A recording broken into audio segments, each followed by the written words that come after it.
Hi friends, welcome to my channel. ఈరోజు వీడియోలో ఇంట్లోనే నెయ్యిని ఎలా ప్రిపేర్ చేసుకోవాలి అండ్ మీకడ ఎక్కువ రావడానికి టిప్స్తో సహా ఈరోజు వీడియోలో నేను మీతో షేర్ చేస్తున్నాను. మనం మీగడతో వెన్నను నెయ్యిని ఎలా ప్రిపేర్ చేస్తామో ఈజీగా ఈరోజు వీడియోలో చూపిస్తున్నాను. వీడియో చూసే ముందు ఫస్ట్ టైం నా ఛానల్ చూసేవాళ్ళు ప్లీజ్ సబ్స్క్రైబ్ చేసుకోండి అండ్ నా వీడియోస్ని ఫాలో అవ్వడానికి ట్రై చేయండి. ఈ వీడియో మీకు నచ్చితే లైక్ చేయండి, షేర్ చేయండి, కమెంట్ చేయండి. ఇలా రోజు తీసి పెట్టుకున్న మీగడతో వెన్న అండ్ నెయ్యిని ప్రిపేర్ చేస్తాము. పాలను కాచిన తర్వాత అవి చల్లారాక మూత పెట్టి ఫ్రిడ్జ్లో పెడితే మీగడ ఇలా ఎక్కువ వస్తుంది. పాలను యూస్ చేయకుంటే ఎక్కువ మీగడ వస్తుంది. మనం పాలను కొన్ని యూస్ చేస్తే కొంచెం మీగడ తక్కువ వస్తుంది. ఫ్రిడ్జ్లో కాకుండా రూమ్ టెంపరేచర్లో పెడితే ఇంత మీగడ రాదు, తక్కువ వస్తుంది. ఇలా పాల నుండి అండ్ పెరుగు నుండి మీగడ తీసి స్టోర్ చేసి ఉంచుకోవాలి. ఆ మీగడతో ఇప్పుడు మనం వెన్నని మరియు నెయ్యిని ప్రిపేర్ చేసుకుంటే వెన్న బాగా వస్తుంది.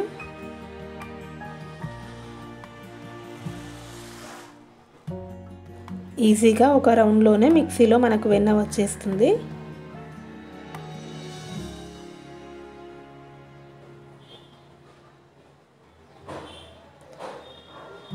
ఇలా మనం చూపించిన మీగడతో మొత్తం వెన్నని ఇలా ప్రిపేర్ చేసుకోవాలి. నెయ్యి కూడా టేస్ట్ బాగుంటుంది.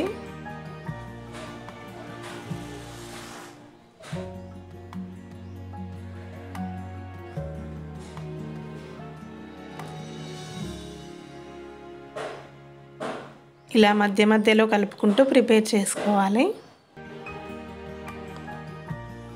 ఇలాగే లో ఫ్లేమ్లో పెట్టుకొని మధ్య మధ్యలో చెక్ చేసుకోవాలి.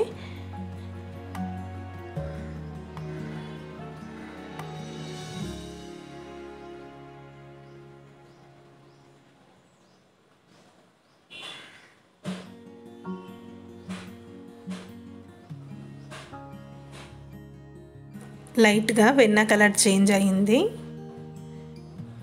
ఇలా మధ్య మధ్యలో కలుపుకుంటూ అడుగంటకుండా చెక్ చేసుకుంటూ ప్రిపేర్ చేసుకోవాలి.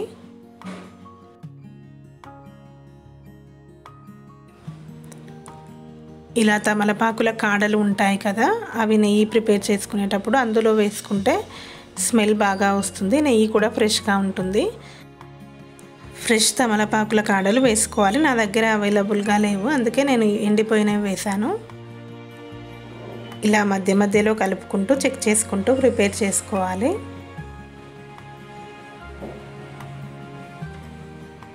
కలర్ చేంజ్ అయింది.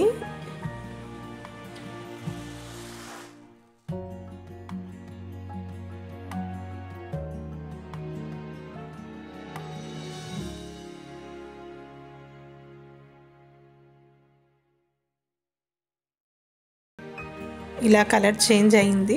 టోటల్గా గోల్డెన్ బ్రౌన్ కలర్ వస్తే నెయ్యి ప్రిపేర్ అవుతుంది.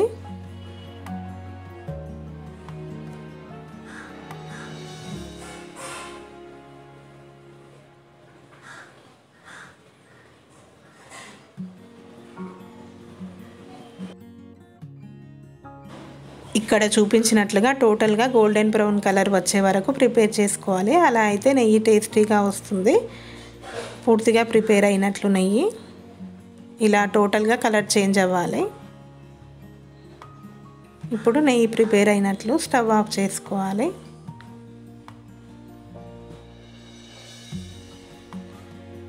అడుగున మొత్తం అది టోటల్గా కలర్ చేంజ్ అయితే నెయ్యి బాగా ప్రిపేర్ అవుతుంది.